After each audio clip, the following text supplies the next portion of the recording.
नमस्कार, मैं हूं आलोक त्रिपाठी और आज हम बात करेंगे भारतीय जनता पार्टी के प्रदेश अध्यक्ष भूपेंद्र सिंह चौधरी से। सर, आपका ईटीवी में बहुत बहुत स्वागत है। धन्यवाद भाई साहब आपका। लोकसभा चुनाव के 4 चरण संपन्न हो चुके हैं। 5वें चरण की तैयारी है। लखनऊ और आसपास के भी चुनाव इसी चरण में होना है। प्रधानमंत्री भी लखनऊ आ रहे हैं। तो अभी आपकी क्या लगता है कि क्या स्थिति है इस चुनाव में भाजपा की उत्तर प्रदेश में? भारतीय जनता पार्टी मोदी जी के नेतृत्व में जो 10 वर्षों में हमारी सरकार ने काम किए हैं, उन कामों के आधार पर, उन सब विषयों का कामों का लेखा जोखा लेकर, अपना पूरा रिपोर्ट कार्ड लेकर हम लगातार जनता के बीच में, हमारी जो गरीब कल्याण की योजनाएं हैं, हमारी जो डेवलपमेंट का हमारा एजेंडा है और माननीय प्रधानमंत्री जी का जो संकल्प है सबका साथ, सबका विकास और सबका विश्वास, ये लगातार हमारे संगठन के लोग और हमारे सभी नेता, माननीय प्रधानमंत्री जी, माननीय मुख्यमंत्री जी और हमारे सभी सरकार के मंत्री, वरिष्ठ मंत्री, सारे लोग अपने इस रिपोर्ट कार्ड को लेकर लगातार जनता के बीच में हैं। और जिस प्रकार से नीचे से सूचनाएं आ रही हैं, उसके आधार पर मैं निश्चित रूप से कह सकता हूं कि माननीय प्रधानमंत्री जी का जो संकल्प है अब की बार 400 पार का, उसे उत्तर प्रदेश की महान जनता, हम सब लोग मिलकर पूरा करें। कांग्रेस अध्यक्ष मल्लिकार्जुन खड़गे यहाँ थे।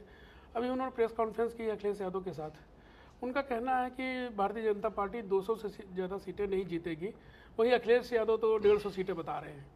तो क्या इतना बड़ा अंतर हो सकता है? अब ये तो प्रदेश और देश की महान जनता को तय करना है, लेकिन ये लोग दिन में सपने देख रहे हैं। समाजवादी पार्टी के लोग जब विधानसभा चुनाव हो रहे थे तो 400 सीटें जीत रहे थे, लेकिन बाद में जब परिणाम आए तो परिणाम सबके सामने है। ये लोग केवल मीडिया में हैं और नकारात्मक बातें रख के समाज के सामने आप जनता का समर्थन हासिल नहीं कर सकते। हमने जो जो काम किए हैं, जो जो हमारी उपलब्धि हैं, जो जो काम हमें करने हैं, हम लगातार जनता के बीच में हैं। माननीय प्रधानमंत्री जी का संकल्प है 2047 तक भारत को विकसित भारत बनाने का। हम उस एजेंडे के साथ, डेवलपमेंट के एजेंडे के साथ जनता के बीच में हैं। विपक्ष के नेता अपनी सभाओं में लगातार एक बात कह रहे हैं कि भाजपा को 400 से ज़्यादा सीटें इसलिए चाहिए कि वो संविधान बदलना चाहते हैं। इस पर आप क्या कहेंगे? कांग्रेस की और समाजवादी पार्टी की मंशा हमेशा धार्मिक आधार पर आरक्षण देने की रही है और उन्होंने राज्यों में इस काम को किया भी है। लेकिन संविधान में, और जो संविधान डॉक्टर बाबा साहब अम्बेडकर जी द्वारा लिखा गया है, उसमें धार्मिक आधार पर आरक्षण की व्यवस्था नहीं है। लेकिन ये लोग षड्यंत्र करके, लोगों को गुमराह करके अपना एजेंडा सेट करना चाहते हैं। हम 10 वर्षों में सरकार में हैं, हमारी केंद्र में सरकार है। हम लगभग 7 वर्षों में राज्य में सरकार में है।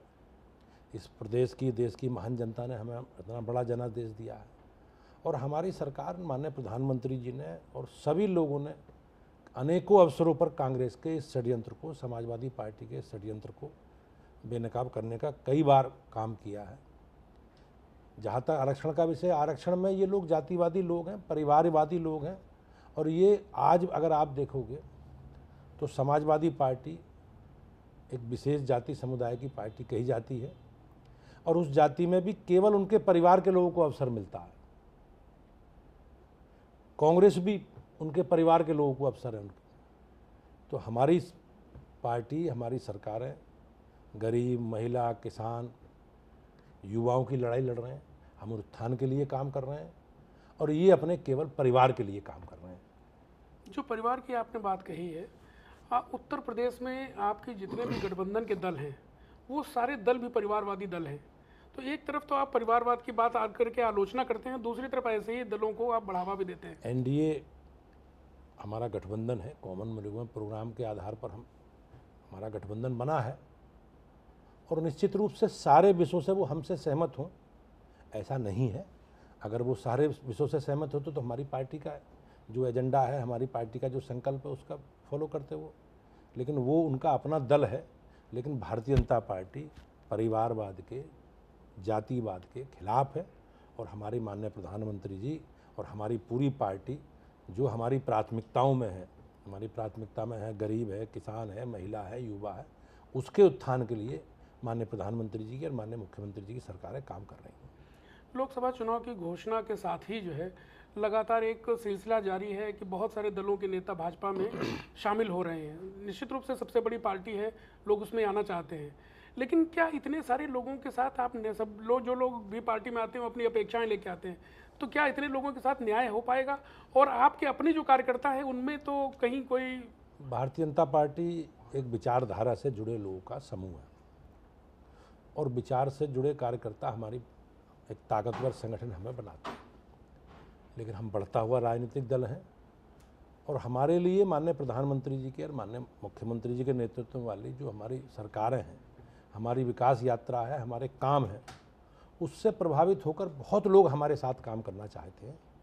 तो हमारे लिए जो विचार से सहमत है, जो हमारे साथ काम करना चाहता है, हम सबका स्वागत करेंगे, सबको साथ लेकर चलेंगे। जहाँ तक महत्वाकांक्षाओं का विषय है, भारतीय जनता पार्टी कार्यकर्ता आधारित संगठन है और हमारे लिए कार्यकर्ताओं के लिए आरक्षण है। आप देखेंगे बूथ अध्यक्ष से लेकर राष्ट्रीय अध्यक्ष तक हमारे कार्यकर्ता हैं। ये बात सही है कि हम सबको विधायक सांसद नहीं बना सकते, कोई नहीं बना सकता। हम सबको संगठन में प्रदेश अध्यक्ष नहीं बना सकते, राष्ट्रीय अध्यक्ष नहीं बना सकते, लेकिन एक विचारधारा के लिए काम करने वाले लोगों को सबको साथ लेकर चलेंगे, ये संकल्प भाजपा का है, माननीय प्रधानमंत्री जी। रायबरेली और अमेठी में कांग्रेस ने बहुत देर से अपने प्रत्याशी उतारे और रायबरेली में आप भी लड़ाई लड़ रहे हैं दोनों जगह। कैसा देखते हैं आप इन दोनों सीटों पे, कैसा संघर्ष है? पिछले अगर 10 वर्षों की बात कहें तो स्मृति ईरानी 2014 में चुनाव हार गई थी, राहुल गांधी चुनाव जीत गए थे। वो राज्यसभा की मेंबर थी, केंद्र में सरकार बनी, भारत सरकार में कैबिनेट मंत्री। और पिछले 10 वर्षों में अमेठी के विकास के लिए, अमेठी के लोगों के दुख में, दर्द में लगातार वो सक्रिय हैं। 2019 में चुनाव वो लोकसभा का लड़ी, फिर जीती। राहुल गांधी अमेठी से हारने के बाद पलायन कर गए, केरल में चले गए और केरल के बाद अब वो रायबरेली आए। प्रदेश की, देश की, क्षेत्र की जनता निश्चित रूप से उनके मन में ये प्रश्न रहे होंगे कि हमारे जनप्रतिनिधि जिन्हें हमने चुना है, उनकी उपस्थिति पिछले 5 साल में क्या है, उनकी कितनी बार वो रायबरेली अमेठी आए। आदरणीय सोनिया गांधी जी 2019 में लोकसभा चुनाव जीती। आप बता दें कि कितनी बार वो रायबरेली आई। श्रीमती प्रियंका गांधी की बड़ी नेता हैं और उनके नेतृत्व में राज्य में विधानसभा के चुनाव हुए थे। उसके बाद वो उत्तर प्रदेश से पलायन कर गई, लेकिन अब चुनाव आया है तो चुनाव में नकारात्मक माहौल पैदा करके लोगों को गुमराह जो करने का कांग्रेस का जो एजेंडा है, उस एजेंडे को लागू करना कांग्रेस चाहती है। लेकिन अमेठी और रायबरेली और पूरे प्रदेश की और देश की जनता सजग है और वो जानती है कि इतने लंबे कालखंड में ये लोग इतने लंबे समय तक इन्होंने क्षेत्र का प्रतिनिधित्व किया और विकास के नाम पर कुछ नहीं इन्होंने किया, केवल लोगों को गुमराह करने का काम किया। तो जनता सब जानती है और पूरी की पूरी कांग्रेस पार्टी उत्तर प्रदेश से पलायन कर चुकी है।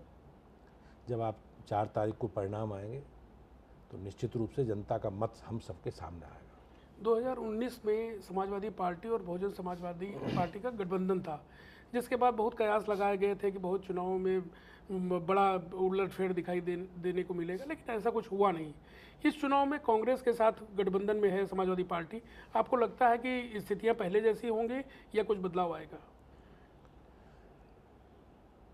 जैसे मैंने पहले भी कहा कि ये लोग इन दलों को भी सरकार चलाने का, सरकार में काम करने का अवसर मिला है। समाजवादी पार्टी अलग अलग अवसरों पर सरकार राज्य में रही है, लंबे समय तक केंद्र की सरकार का हिस्सा रही है। कांग्रेस राज्य में भी रही है, प्रदेश में भी रही, देश में भी रही।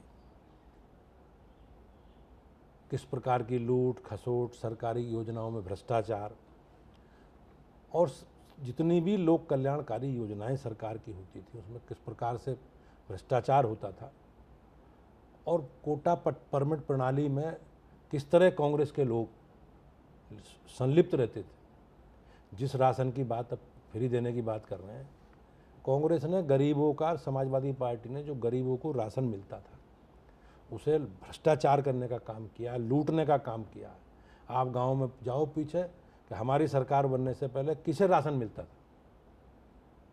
तो ये लोग एक राशन का मुद्दा, एजेंडा बनाते हैं, लेकिन हमारी सरकार ने माननीय प्रधानमंत्री जी के नेतृत्व में लगातार हम देश के 80 करोड़ नागरिकों को फ्री राशन की व्यवस्था उपलब्ध करा रहे हैं। ये लोग भ्रष्टाचारी हैं, राशन में भ्रष्टाचार इनकी सरकारों के समय है। भाजपा के बारे में पिछले कई वर्षों से ये बात कहा जा रहा है कि सरकारों की ऐसी नीतियां रही कि बहुत बड़ा लाभार्थी वर्ग पैदा हुआ है। तो आप अपनी कुछ ऐसी योजनाओं के बारे में बताएंगे जिनके आधार पर आपको लगता है कि भाजपा को वोट करेंगे ऐसे लोग? नहीं, लाभार्थी ऐसे बहुत बड़ी संख्या है। माननीय प्रधानमंत्री जी के नेतृत्व में बड़ी संख्या में उज्ज्वला गैस योजना के तहत निःशुल्क गैस के सिलेंडर उपलब्ध कराए गए हैं। गैस के हमारी सरकार ने प्रधानमंत्री आवास योजना के तहत देश भर में 4 करोड़ से अधिक लोगों को निःशुल्क प्रधानमंत्री आवास की व्यवस्था उपलब्ध कराई है। और माननीय प्रधानमंत्री जी का संकल्प है कि हम लोग सरकार में आने के बाद 3 करोड़ और प्रधानमंत्री आवास योजना के तहत आवास देंगे। स्वच्छ भारत मिशन में बड़ी संख्या में आप देखते थे लोग शौच के लिए बाहर जाते थे। एक नारी सुरक्षा से जुड़ा बड़ा विषय था, किसी ने इसे संज्ञान नहीं लिया, लेकिन माननीय प्रधानमंत्री जी ने स्वच्छ भारत मिशन लागू किया और आज देश में इस सामाजिक बुराई से हम लोग मुक्ति प्राप्त कर चुके हैं। इसके अलावा माननीय प्रधानमंत्री जी ने किसानों के लिए, आपने देखा होगा, बड़ी संख्या में किसान सम्मान निधि प्रधानमंत्री की। तो आज निश्चित रूप से जिस प्रकार का लोगों का विश्वास है जनता का माननीय प्रधानमंत्री जी के प्रति और माननीय मुख्यमंत्री जी के प्रति, मैं निश्चित रूप से कह सकता हूँ भारतीय जनता पार्टी माननीय प्रधानमंत्री जी के संकल्प को हम सब लोग मिलकर पूरा करेंगे। हमसे बात करने के लिए बहुत बहुत धन्यवाद। ये थे उत्तर प्रदेश भाजपा के अध्यक्ष भूपेन्द्र सिंह चौधरी, जिनसे हमने तमाम विषयों पर बात की। कैमरामैन विजय के साथ मैं आलोक त्रिपाठी, ETV भारत, लखनऊ।